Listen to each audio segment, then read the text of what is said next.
Hello again, everyone. Welcome to the Observer Reporters High School Football Preview Show, sponsored by our friends at Cohen Tire, located on Chestnut Street in Washington. I am sports editor Chris Dugan. Joining me this week, high school beat writer Luke Campbell, assistant sports editor Joe Tuscano, and we're going to talk a little bit about Week 0. That was actually last week's opening weekend. We are in Week 1 right now, even though some teams will be playing their second game. Now, Luke, what stood out to you last week in the first weekend of the season? I mean, you can't help but notice the impressive performance from South Fayette. They were incredible. 20-0 win over Central Valley. They looked like a team that was in Week 5 already. Joe Rossi had them ready to play, whether it be, first-year starters like Ben Coyne. South Fayette had 9 sacks as a team, all against the starting quarterback for Central Valley. That's the first 3 quarters. And Ben Coyne had 7 of them. He had a nice season last week. Not too bad for a season total right there. So Ben Coyne doesn't have to have a sack all year, and he's still sitting pretty good with 7 sacks. But he's a first-year starter. He sat behind Drew Gedris last year for South Fayette, and he comes in and does something like that. South Fayette only allowed 38 yards in the first half to Central Valley, and that's a Central Valley team that returned 4 or 5 of its linemen, and they're a very veteran group. Yeah, they're talking about possibly winning the conference and getting to a WPIAL championship game in 3A. Joe, what stood out to you the first weekend? Well, I'm going to be a little bit of a homer here and talk about the good job that West Green did against Bentworth. I think everybody saw that game as a toss-up, and it was anything but. West Green, with the running back Ben Jackson and the quarterback Zach Pettit, they were on the turf at W&J because of Bentworth moving the game because of problems with their field. And I think that West Green took that opportunity to show off in front of a large crowd, and they really just put a hammering on Bentworth, and that surprised me. West Green won that game 46-13. That was the most points West Green scored since 2012. It's one of the better offensive performances for West Green, really, in more than a decade. And it was a good weekend for the Tri-County South, the much maligned Tri-County South. 6 Tri-County South teams played last week, went 3-3, but they went 3-1 against the Class AA Century Conference. West Green rolls over Bentworth. California was a 67-6 winner at Brownsville, and that sets up a good game this weekend in the Tri-County South. Fort Cherry finished second in the Tri-County South last year. The Rangers did not play in Week 0. They will open the season Friday night at California, and that's pretty much a marquee game. If California can win that game, they'll have probably one difficult game remaining, that being with Carmichael's, and that game will be at California. There's nothing like grabbing conference control, I guess, in the first week of the season, and that's going to be huge. I mean, we don't know. Fort Cherry's kind of a question mark so far this year. Yeah, they have a very good quarterback in Ryan Culberson, who might play a little bit of wide receiver, we understand, this year. California is a veteran team. They have 14 seniors. That's almost unheard of in the Tri-County South. Last week against Brownsville, California ran for 379 yards. They run that, what they call a spread option offense, which is, you might know it from what Navy uses. Some of the military academies use that in college football. It's run 95% of the time offense, and they ran it really well against Brownsville. They also played some pretty good defense. Brownsville was held to -1 yard rushing, also threw 3 interceptions against California. California got a good game from Jelani Stafford, 122 yards and 2 touchdowns. And Colin Phillips, and to run that offense, you need a good quarterback who has some speed, some running ability, can also mix in the pass. Colin Phillips ran for 3 touchdowns against Brownsville, and he's a guy I've seen some video of. I really like him. It's interesting to see the different dynamic that's going to go into this game in particular. California's going to focus strictly on stopping Ryan Culberson. And Fort Cherry, is going to focus on stopping the multitude of weapons that California has. So what they do defensively is going to be huge into, what kind of game do we have playing out? Is it going to be a high-scoring game? Is it going to be a game where Ryan Culberson has to run for 3 touchdowns and throw for another 3? Now, one team in the Century Conference that did beat a Tri-County South team last week was Charleroi. Charleroi was a 35-13 winner over Monessen in a big rivalry game, battle for the bridge. Charleroi will take that 1-0 record into this stadium where we are recording this, Wash High Stadium, to play the Prexies. It will be the first game of the season for Wash High. Prexies scrimmaged Albert Gallatin last week, so this will be their opening game. Now, Charleroi comes in with some momentum. They have a very good offense. Gino Pellegrini's a true dual-threat quarterback. He'll give Wash High a lot of trouble. Yeah, and I think this is probably one of the most talented Charleroi teams that they've had in the last maybe decade or so.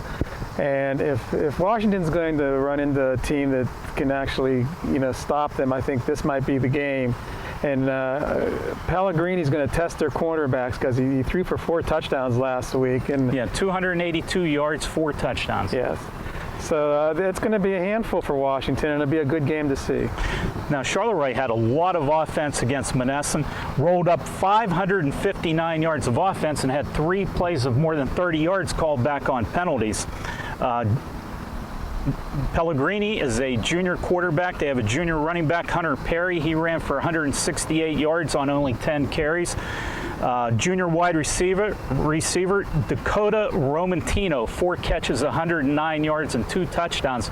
They'll be a tough unit to stop. Now, Wash High doesn't have the advantage of having played a game last week, and we had an opportunity to talk to Wash High head coach Mike Bosnic a little earlier, and let's hear his thoughts about playing a team that's already played one game. Welcome back. We're here with Washington High School head coach Mike Bosnic. And Mike, last week was week 0 in the WPIAL. You had the option of playing a regular season game or playing your second scrimmage. If you played a game last week, you only had 1 scrimmage.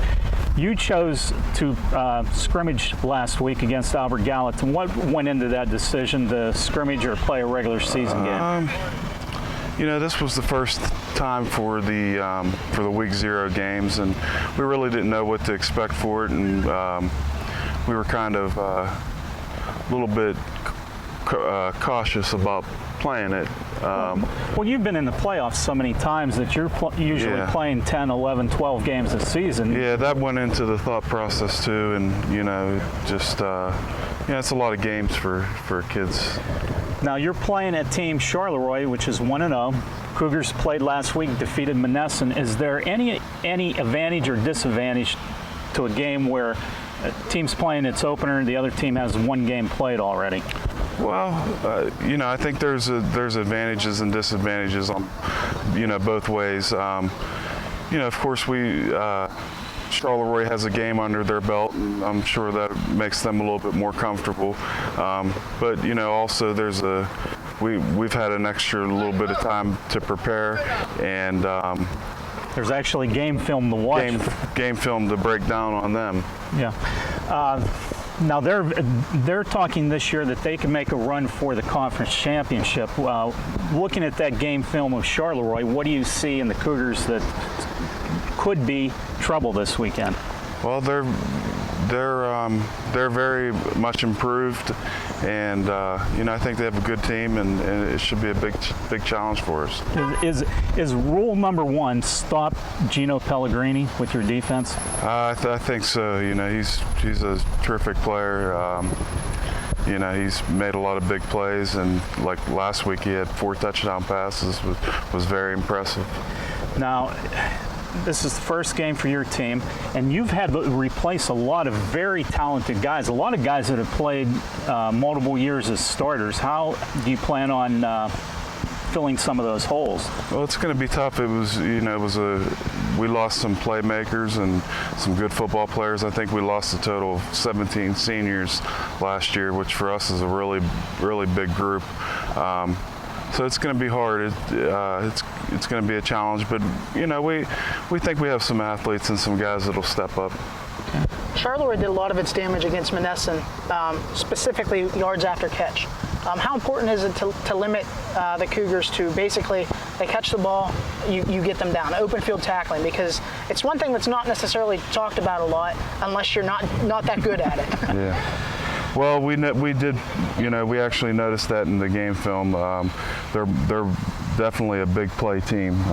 Pellegrini has had some long passes. It seems like he's been able to make some big plays for him, so that'll be important for us. Mike, give me a little bit of a preview of Wash High football. Is it going to be different because you lost 17 seniors, or are you going to play the same style of football?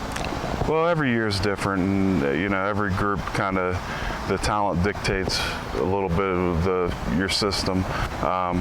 But I think you'll see a lot of the same things, but it's a different group, and it's going to depend on how we gel and how we come together. Now, how long does it take to kind of find an identity for a team? Well, that's the big challenge is coming up with your identity, and with this group, I think we're athletic. We have some good players. We have some skilled guys that can take the ball all the way. Now, last year you had Isaiah Schoonmaker, who was an outside linebacker, who was the Defensive Player of the Year, as named by the Observer Reporter. This year on offense, I assume that he's going to take a little bit larger role than he had last year. Yeah, we'd like to get the ball in his hands as much as possible, and hope that he's able to make some big plays for us. He's a terrific athlete. Okay. All right, Mike, good luck Friday night against Charleroi. It's going to be a big game early in the season in the Century Conference. Thank you. All right, Washington and Charleroi is not the only big game this week.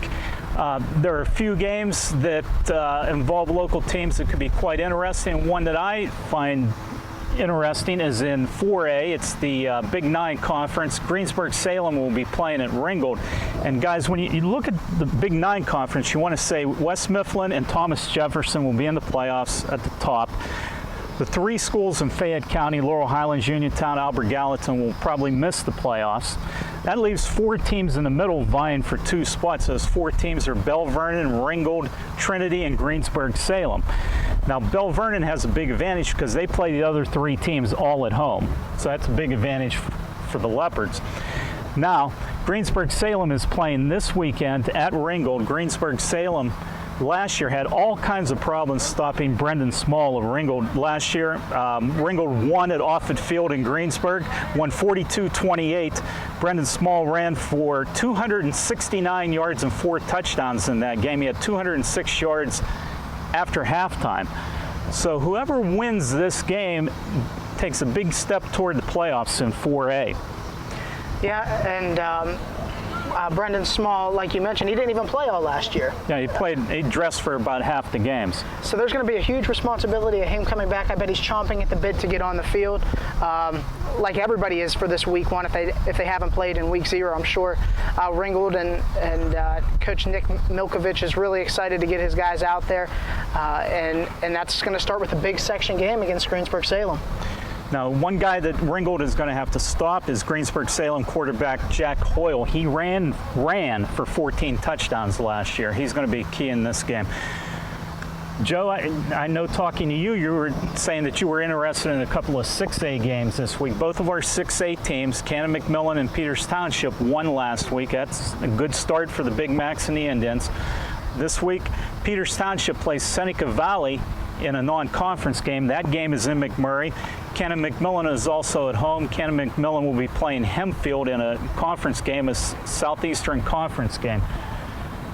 Joe, can Cannon-McMillan win with less than 100 yards of offense like they did last week at Kiski, scoring with less than 2 minutes to go in the game to win 17-10? Well, they did, and they made plays, and they showed you can win a football game not necessarily with a great offensive surge, but by just making plays. And they had one crucial drive in the fourth quarter that ended up in a touchdown pass from Jonathan Kincaid, I hope I'm saying your name right, to Drew Engel. And then they had an interception to stop another drive, and then they had a kickoff return off their field goal. So they made some really big plays.